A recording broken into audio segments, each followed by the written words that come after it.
নমস্কাৰ সকলোকে মোৰ বিজয়া ব্লগ চেনেলটিলৈ সকলোকে আন্তৰিকতাৰে স্বাগতম জনাইছোঁ। আশা কৰোঁ আপোনালোক সকলো ভালে আছে।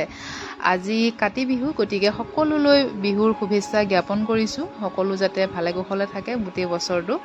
আজি বিহু বুলি মই ঘৰলৈ আহিলোঁ, কাৰণ মোৰ মা আছে, শাহু মা আছে যেতিয়া মা ওচৰৰ পৰা এপাক আহিলোঁগৈ। ল'ৰাটোক নিয়া নাই, তাৰ গাটো ইমান ভাল নাই কাৰণে, সেইটো কাৰণে দৌৰাদৌৰিকৈ গ'লোঁ, দৌৰাদৌৰিকৈ আহিলোঁ। একো ভিডিঅ' কৰা নহ'ল ঘৰত।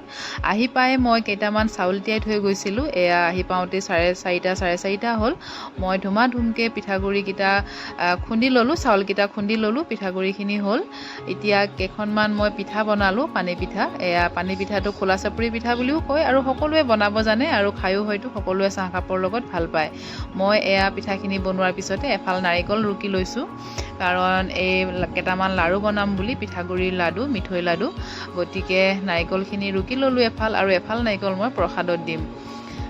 এয়া কেইটামান পিঠাগুড়িও ভাজি লৈছোঁ, এনেদৰে আধা ভাজা কৰি ল'ম। ৰঙচুৱা ভাকৈ ভাজিব নালাগে, অকণমান ভাজি ল'ম। আৰু এতিয়া পিঠাগুড়ি ভাজা কেৰাহীটোতে পিঠাগুড়িখিনি ভাজা হৈ গ'ল। মই মিঠৈখিনি গলাই ল'ম এতিয়া।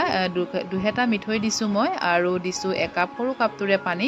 ভালকৈ মই ভিডিঅ' কৰি দেখাব পৰা নাই, কাৰণ দৌৰাদৌৰি হৈছে আৰু এখন হাতেদি মোবাইলটো ধৰিছোঁ, এখন হাতেদি বনাই আছোঁ, গতিকে ভালদৰে দেখাব পৰা নাই। কিন্তু যিখিনি পাৰিছোঁ আপোনালোকক দেখাবৰ কাৰণে চেষ্টা কৰিছোঁ।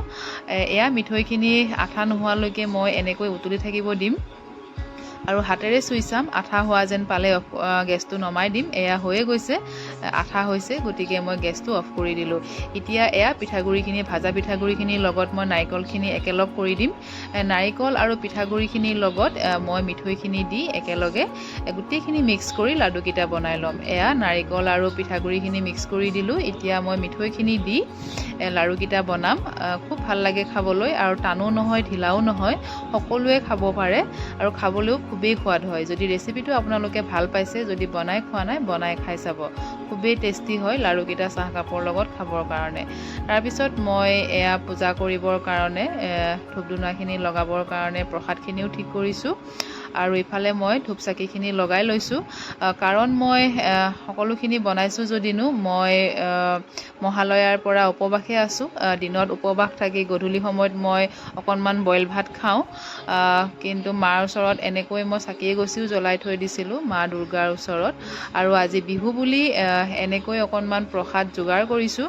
আমাৰ এইটো নিজৰ ঘৰ নহয়, আমি ভাড়াঘৰত থাকোঁ, গতিকে বহুখিনিয়ে আমাৰ অসুবিধাৰ সন্মুখীন হয়, বা থাকিবলগীয়া বস্তুখিনিও আমাৰ তাতে নাই। ঘৰত যিখিনি সুবিধা হয়, ভাড়াঘৰত সেইখিনি সুবিধা নাথাকে। থকা মানুহখিনিয়ে হয়তো ভালদৰেই জানে, ভাড়াঘৰত থকা মানুহে। গতিকে যেনেকৈ পাৰোঁ, যিখিনি পাৰোঁ, নিয়ম নীতি নাজানিলেও সকলো বিহু তিথি পূজা বা থকা দিনকেইটা ল'ৰাটোকো দেখাওঁ যে কি কৰিব লাগে, কি কৰিব নালাগে, তাকো এনেকৈ দেখাওঁ অকণমান পালন কৰি। আজি কাতি বিহু বুলি অকণমান প্ৰসাদ দিলোঁ, তুলসীৰ তলত চাকি জ্বলাই। আমি তিনিওটাই সেৱা ল'লোঁ মাৰ ওচৰত, যাতে গোটেই বছৰটো ভালে কুশলে পাৰ কৰায়, আৰু মাৰ চৰণত যাতে সদায় সেৱা প্ৰাৰ্থনা কৰি থাকিব পাৰোঁ। হৈ গ'ল পূজা, আৰু মই ৰাতিৰ কাৰণে দালি বনাইছোঁ, অলপমান পটল ভাজি দিছোঁ, আৰু অমিতা, আলু, বুট এনেকৈ ভাজিলোঁ অলপমান। তাৰপিছতে মই বনাইছোঁ ভেদাইলতাৰ বৰা। ভেদাইলতাৰ বৰা ৰেচিপিটো মই নেক্সট ভিডিঅ'ত দিম। আজি বহুতেই দৌৰাদৌৰি হ'ল। ধন্যবাদ সকলোকে। আৰু মই কিন্তু মহালয়াৰ পৰা খোৱা নাই একো, মই বনাই কৰি দিছোঁ, দিবতো লাগিবই। আৰু মই এনেকৈ দিনটোত উপবাসে থাকি গধূলি সময়ত মই এনেকৈ বইল আৰু পিটিকা ভাতেৰে খাওঁ। আজি 5 দিন হ'ল মহালয়াৰ পৰা, নৱৰাত্ৰিলৈকে মই এনেকৈ পালন কৰিম বুলি ভাবিছোঁ। ধন্যবাদ সকলোকে ভিডিঅ'টো চাই থকাৰ বাবে, আন্তৰিকতাৰে ধন্যবাদ। আকৌ লগ পাম এটা নতুন ভিডিঅ'ৰ সৈতে। আৰু মোৰ চেনেলটো যদি আপোনালোকে ছাবস্ক্ৰাইব কৰা নাই, প্লিজ ছাবস্ক্ৰাইব কৰিব বুলি আশা ৰাখিছোঁ। আজিলৈ আহোঁ, ধন্যবাদ।